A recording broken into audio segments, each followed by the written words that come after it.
and Craig Smoak. What a day it's been. Yesterday, of course, you wake up, it's the FSU having a board meeting.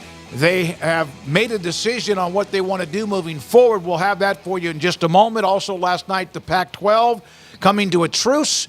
Washington State, Oregon State protected a lot of what they're going to get, even all of what is a part of the Pac-12. The other 10 get to walk away, give up some money from 23-24, but eventually move on in that particular way. We're going to have John Kurtz from the KC Sports Network here in just a moment. But I want to put this note up that's from the Florida State's Board of Trustees meeting.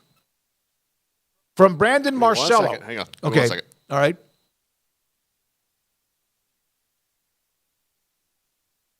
All right, because I want everyone to be able to read it as well. Here we go. Florida State's Board of Trustees unanimously approves motion to file a lawsuit against the ACC, challenging the grant of rights. The university's counsel will file the lawsuit in Tallahassee Circuit Court today. The wheels are in motion as FSU tries to leave the conference. This wasn't just saber rattling. This was a vote. This was a decision, and they now move forward. John Kurtz joins us from the KC Sports Network. Craig Smoak with me as well. And John, here we go again. Yeah, I mean, just when you thought you might get a nice little, maybe holiday break after the end of the season, no, we're right back into it. It's actually been, I'm kind of getting used to it at this point as somebody who, really pays attention to it and covers it. It's like a nice flow. You get the in season and you go straight into realignment season. There's just no break for anybody at all. But I mean, we shouldn't really be surprised, right? I mean, Florida State they've made it pretty obvious throughout this entire process. They're very serious about this. And although a lot of it to me seems kind of like a toddler complaining at the checkout line that they're not being given the candy bar that they want, it may work. I mean, I don't know. Like, realignment has been a crazy deal, and I certainly see some of the arguments that they are making, particularly that they maybe got bullied a little bit by ESPN into this. But at the end of the day, like, I don't know, they still signed on the dotted line. It's going to be really convoluted. I think that's the thing that I guess maybe is good for us that are in the content game as far as this goes, or they're just really interested in this. It is going to be fascinating, absolutely fascinating to see how this plays out. But I would just kind of close by saying that the fact that so much of this is occurring on literally the Friday before Christmas tells you, one, just how serious Florida State is about this, and two, just how little they care about the ACC at all. I mean, you have to really not like somebody and be upset to be doing all this on December 22nd. So, I mean, hey, cheers to Florida State on that front, I suppose. Yeah, no doubt. John, there's obviously just so much going on when it comes to realignment, as you referenced there. Out west, we got the decision yesterday where the Pac-12 saga has come to a close, it seems. Oregon State, Washington State coming to an agreement with the other 10 schools, and some of the details still to be figured out, but they basically got what they wanted in the end, and now they can move forward with their various arrangements and what that looks like in the next couple of years. And now we've got this situation with the ACC. I'm not asking you to necessarily predict, because none of us know how any of this is really going to fall, but from a Big 12 perspective and from your own personal perspective, what are you hoping? What are you thinking when it comes to the Big 12 and kind of sitting back right now? Do you have any personal preference on what kind of a move you'd like to see the conference make, depending on how some of the chips may fall here over the coming years with the various storylines?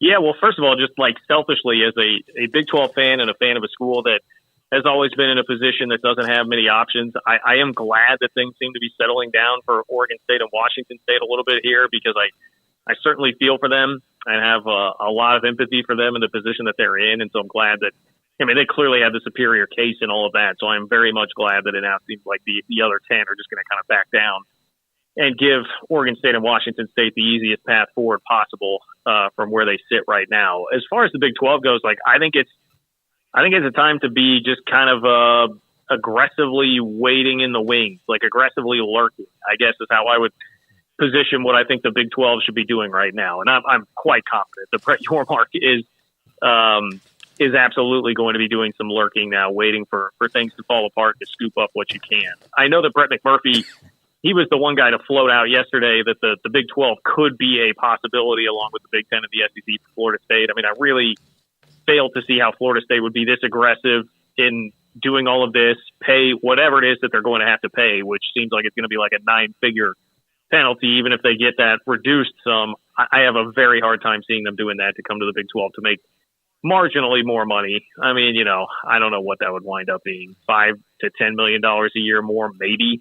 If they were going to come to this league, they're going to be in the Big Ten of the SEC, I think, pretty much come hell or high water. So you turn your attention to, Dan Wetzel pointed this out, but it's something I've been talking about for a while. Like, Brett Yormark loves basketball. We know that. We know that he's been working on a plan to try and decouple the basketball rights eventually and make more money that way. And feels like perhaps that's a market inefficiency right now is the basketball part of this. Well, if you're talking about being able to land Louisville and Duke out of this from the ACC, and you compare that with what you have right now in basketball, and we'll see what happens with Gonzaga. I know, they just added Oregon State and Washington State, it sounds like, too, for basketball. I don't know if that will have much of an effect there at all.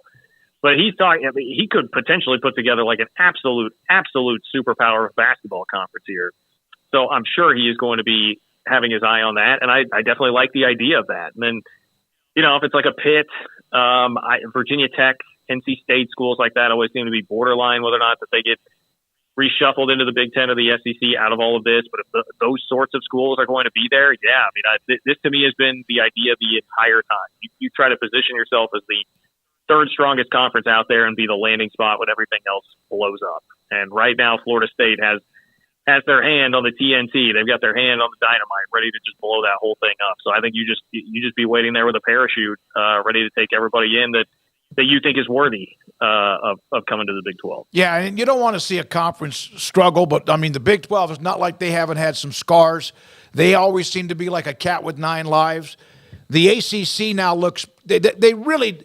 How desperate must they have been? And, the question is, why would they have done this? Bob Thompson, I just sent a note to him because we brought this up to Bob yesterday about the opt-out. Bizarre to me that they would let it be in that agreement. They must not have been sold on whether or not the ACC network would be successful. Bizarre that the ACC would let it in. ESPN must not have been sold on the fact the ACC network would work. He also mentioned ESPN has to be almost pissed off right now because of that news being mentioned by Florida State today, because now it is a war between ESPN, not the ACC, but also their future with FSU. Yeah, I mean, there's a lot of stuff with that. You're right. ESPN does have to be sitting back like really Florida State. But again, nobody should be surprised. Like, Florida State is the embodiment of Florida Man. Florida Man's going to be on bath salts and do a lot of crazy stuff. So that's kind of where Florida State is at right now. But yeah, I mean, when you talk about, the news that, hey, the contract actually really only goes through 2027 and that ESPN has the right to extend it to 2036. I mean, we now have that news out there. So what I'm talking about, I mean, it just feels like so much of this is really convoluted and messy. And I think for Florida State, the correct strategy probably is to muck it up as much as possible, right? Like, throw as much mud as you can out there, which would be dropping little bits of information like this, and see what comes out of it. Because the basic optics of it are, look, Florida State signed this contract like everybody else did and got locked into it. What is their case really? And if that's what you're looking at, you don't have like the conventional way of going about doing things. You've got to do it in a more unconventional way. And Florida State, that is fighting dirty, getting this information out there and trying to make the best of it. And I think that's kind of the strategy I expected them to take the whole time. And today was just like a magnum opus of it, with everything that was coming out in those board meetings. I mean, it is crazy. Actually, one of my favorite tweets from today was from John Wilner, who said that in terms of watchability, Florida State board meetings and then like 8 greater than signs UC Regents meetings with everything that he was having to watch with the Cal Regents going on with UCLA and Cal in that battle. And that is just so true and so emblematic of the cultural differences and just everything between Florida and California. So I just say pull up some popcorn at this point. So, John, elsewhere, when it comes to Kansas State, I know we'll talk about the bowl game here in a second, but with National Signing Day, we've been talking about just how sort of weird it is, the confluence of events in the calendar. It sort of gets lost now in the transfer portal, but how would you kind of summarize Kansas State's early signing day efforts? Is it where people feel like they should be? I noticed it's not near the top of the Big 12. Was that kind of understood going in? Is that a disappointment? How would you describe where they are in recruiting, especially coming off all the momentum of last season? Yeah, there are a couple things here. So one, it's a smaller class for K-State. They only signed 15, which is based on the numbers and the need kind of going into the year. That was definitely expected the whole time. So it's much more like a quality over quantity sort of thing. Depending on where you look, the average star rating actually in some places is higher than it was last year. But sometimes the lack of quantity in the class can drag down some of those rankings. They wound up with 8 of the 15 players as a 4-star prospect on one site or the other. It was just not a lot of guys that on like one site or were consensus 4-star prospects on 3, so it didn't look quite as good there. But I mean, it's been a long time since K-State has had a class where they had 8 guys that had a 4-star designation somewhere. And I know we talked on our podcast to Taylor Bratt, who's K-State's director of recruiting, and he said like, hey, like Gus Hawkins, for instance, who was the first guy to commit to them. He winds up being a 4-star, but he was like, look, if Gus would have gone public with some of the offers that he got, that he just kept quiet because he was so committed to us, his ranking probably would have gone up. So, I mean, look, you can look at that and say it's excuses, say it's whatever. The other thing that's a little frustrating to me is that, the on-3 rankings when they were coming out on signing day still had K-State at like, I don't remember what it was, 9th or 10th in the Big 12. But if you go look now, K-State's all the way up to 5th. And a part of that is because on-3 was dragging their feet on ranking the JUCO players. And K-State had a couple of huge JUCO gets, one at safety that, potentially is a Kobe Savage replacement, and Malcolm Alcorn Crowder, who's a huge defensive end that they really needed and won a recruiting battle over Florida in particular, but others. That was a huge get for them. They get ranked, and all of a sudden the class starts to shoot up a little bit. So they're actually now 5th in the Big 12 if you go look at on-3 right now, at least as of last night when I was looking at it. So I think it's fine. They were chasing some really big fish. Michael Boganowski was one of the best players in the state of Kansas from nearby Junction City. Came down to K-State in Oklahoma, and he chooses Oklahoma. That was a tough pill to swallow. K-State really wanted him, talented linebacker. Good news there. K-State's got a really, really deep linebacker room right now. The other one was Grant Bricks, offensive lineman from Nebraska, who was borderline top 100 prospect, and again went down to the wire. K-State, Oklahoma, and Nebraska. He winds up choosing Nebraska. That was a tough one to swallow, but K-State had, I think, arguably their best offensive line class ever, if you look at who they got. I already mentioned Gus Hawkins, who's a 4-star prospect. Caden Massey from Kansas picked K-State over Oklahoma and Nebraska. So they did win a couple of recruiting battles there against those schools. So it kind of just comes back to, again, quality over quantity. Yes, you would have liked to have gotten some of the more high-profile guys. Jason Ross is another one, defensive end from Kansas City, that they were in probably the top 3, 4 and coming down to the wire, but Nick Saban started showing up at his high school within the last couple of weeks, and lo and behold, he chooses Alabama. It's tough to fault him too much for that. So if they would have landed one more of those really big fish that they were chasing, I think he would have felt a lot better. But now they're gearing up for a huge year in 2025 because the state of Kansas has about 7 or 8 prospects who are going to be 4 stars or better. K-State feels like they're in a really good position for a bunch of them, but I know behind the scenes what's happening right now is that Chris Kleiman and Gene Taylor in particular have gotten completely on board with NIL and how important it was. Mm-hmm. And it's been a little frustrating, I think, for K-State fans. Jerome Tang has fully embraced the importance of it, goes out and campaigns. He was just doing it a couple of nights ago, meeting with a bunch of donors and fans preaching the importance of NIL. I think Chris Kleiman has been more old school, dragging his feet on that a little bit. Gene Taylor hadn't totally, they'd still been leaning almost more toward like, hey, donate to the Ahern Fund, which is like money that they can take for facilities and stuff like that. I got to give a shout out to my guy, Curry Sexton, former K-State wide receiver. He had a 1,000-yard receiving season playing with Tyler Lockett. He now heads up Wildcat NIL, and he's done a great job pushing the importance of that and organizing and helping to push Chris Kleiman and Gene Taylor to the point that they're at right now. And I think Kleiman looked at it and realized, like, hey, we've got a huge 2025 class here that could really make or break the next couple of years of the program. You've now got Kansas. That's a much bigger factor in all of these recruitments that was not the case a couple of years ago.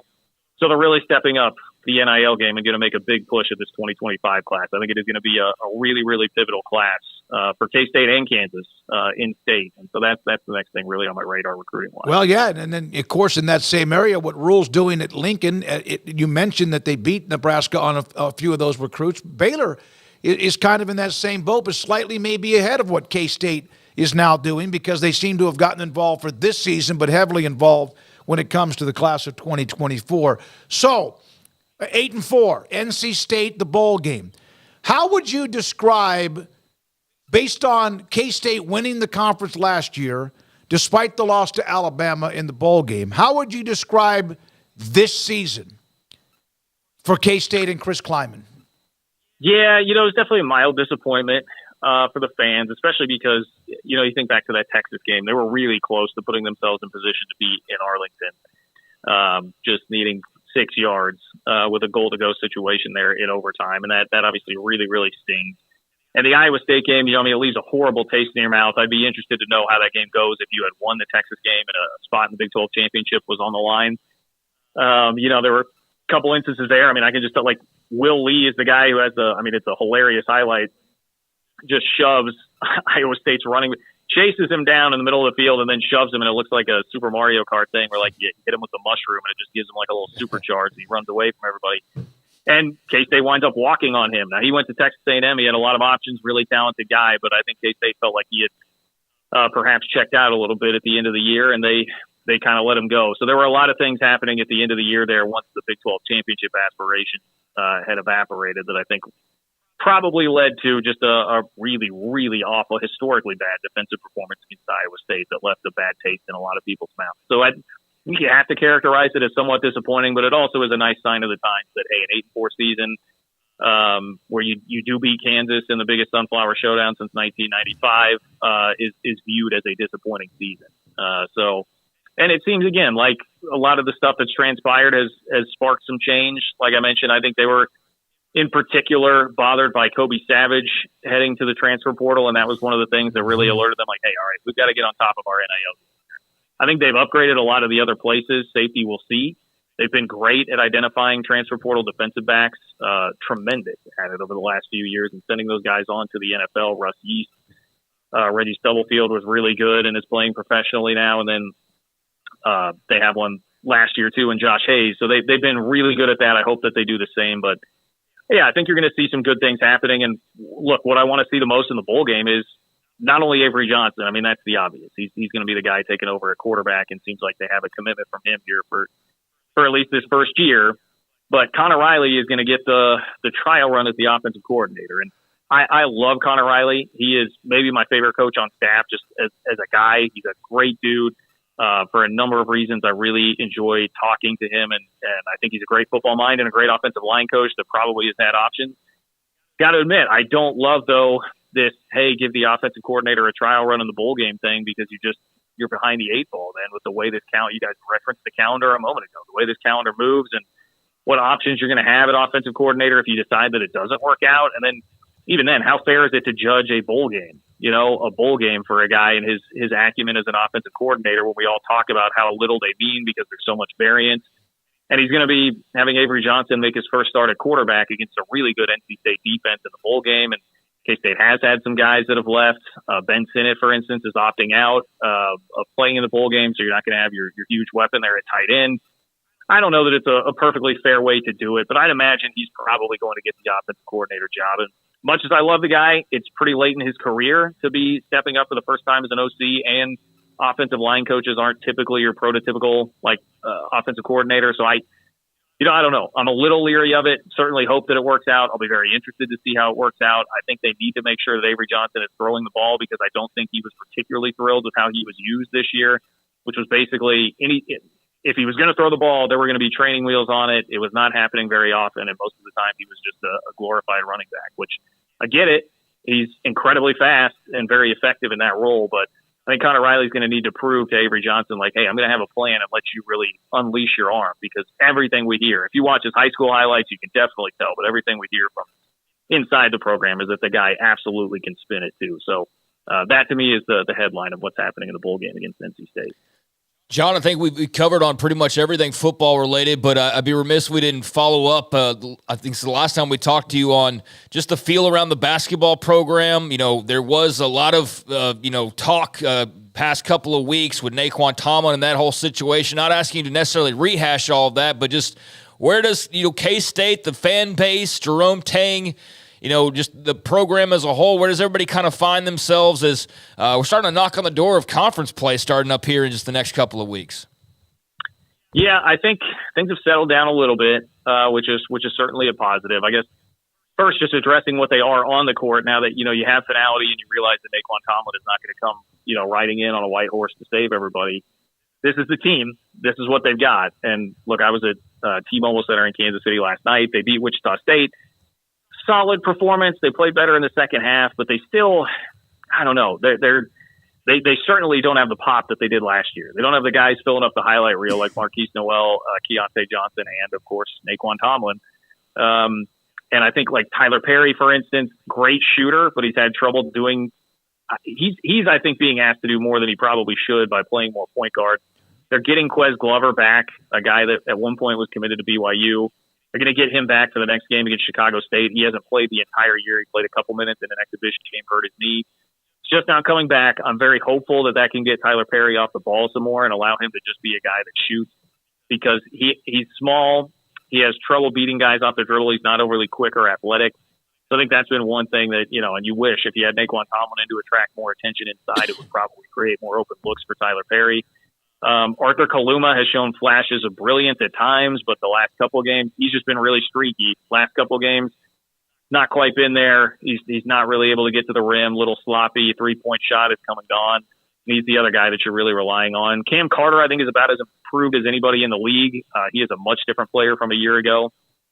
And it's basically the only guy that can really go create his own shot and create some offense. And so they are relying quite a bit on him too, but he's playing a ton of minutes. So again, getting Quez Glover back hopefully helps. But they need to take another step or two before I will be convinced that they're an NCAA tournament team.